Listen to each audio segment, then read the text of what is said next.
മാവേലിക്കര താലൂക്ക് സഹകരണ ബാങ്ക് തെരഞ്ഞെടുപ്പുമായി ബന്ധപ്പെട്ട് മാവേലിക്കരയിലെ കോൺഗ്രസിൽ പടലപ്പോര് രൂക്ഷമാവുകയാണ്. ബ്ലോക്ക് കോൺഗ്രസ് പ്രസിഡന്റ് അനി വർഗീസിന്റെ അധികാരമോഹവും ഏകാധിപത്യ മനോഭാവവുമാണ് താലൂക്ക് സഹകരണ ബാങ്കിൽ കോൺഗ്രസിന് 2 പാനൽ ഉണ്ടാകാൻ കാരണമെന്ന് കോൺഗ്രസിലെ ഒരു വിഭാഗം ആരോപിക്കുന്നു.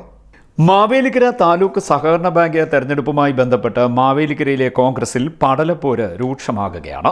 ബ്ലോക്ക് കോൺഗ്രസ് പ്രസിഡന്റ് അനി വർഗീസിന്റെ അധികാരമോഹവും ഏകാധിപത്യ മനോഭാവവുമാണ് താലൂക്ക് സഹകരണ ബാങ്കിൽ കോൺഗ്രസിന് 2 പാനൽ ഉണ്ടാകാൻ കാരണമായതെന്ന് കോൺഗ്രസിലെ ഒരു വിഭാഗം ആരോപിക്കുന്നു. സഹകരണ രംഗത്ത് ഒരു പരിചയവുമില്ലാത്ത അനി വർഗീസിന് താലൂക്ക് സഹകരണ ബാങ്കിന്റെ പ്രസിഡന്റ് ആകണമെന്ന ചിന്തയാണ് കാര്യങ്ങൾ കുഴപ്പത്തിലാക്കിയതെന്ന് ഇവർ പറയുന്നു.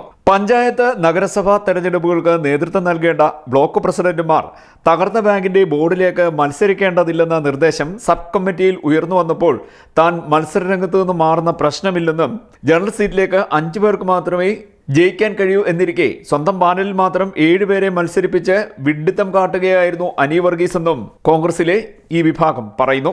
കഴിഞ്ഞ 2 ബാങ്ക് തെരഞ്ഞെടുപ്പുകളിലും കഴിഞ്ഞ നഗരസഭാ തെരഞ്ഞെടുപ്പിലും കോൺഗ്രസിന്റെ വിജയശില്പിയാണ് DCC വൈസ് പ്രസിഡന്റായ അഡ്വക്കേറ്റ് KR മുരളീധരൻ എന്ന് ഇവർ പറയുന്നു. അദ്ദേഹത്തിന് മത്സരിക്കണമെന്ന് ആഗ്രഹമുണ്ടായാൽ ആ സീറ്റ് തീരുമാനിച്ചതിന് ശേഷമേ ചർച്ച മാവേലിക്കരയിലെ കോൺഗ്രസിൽ ഉണ്ടാകൂ.